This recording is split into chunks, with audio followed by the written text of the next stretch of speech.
According to recent studies, in the last decade alone, at least 30 athletes have died from concussion-related hemorrhages. The increasing frequency of this brain injury represents a troubling problem for athletic programs across the nation. Where to draw the line between love of their sport and the risk of brain damage? But what exactly happens when someone gets a concussion? A concussion is a mild traumatic brain injury that usually happens by some sort of force or impact delivered to the body or to the head.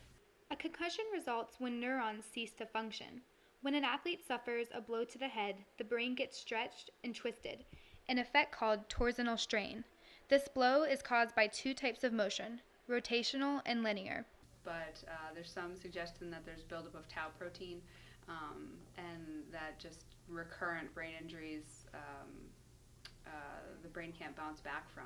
When the brain is stretched and strained, it causes its neurons to stop functioning properly, causing memory impairment, a slower reaction time, and decreased cognitive accuracy. The effects are sometimes so severe that they produce the early onset of symptoms resembling Parkinson's, Alzheimer's, and dementia.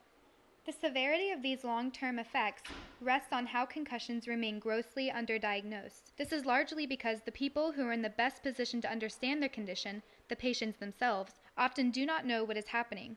And even if they do, they have motivation to underreport.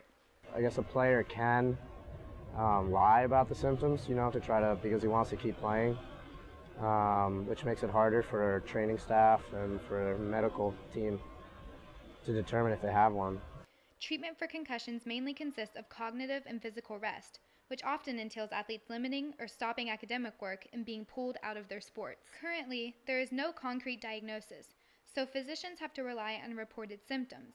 I'll see people who come to me with having had a concussion and then say, oh, actually I think I've probably had other concussions in the past now that I know what this feels like and that someone is saying this is a concussion. The most important route to improvement will be educating athletes and changing the culture of sports to make it acceptable to report a concussion. Part of that responsibility lies with educational institutions. From YTV, this has been Nicole, Daly, and Rivkin.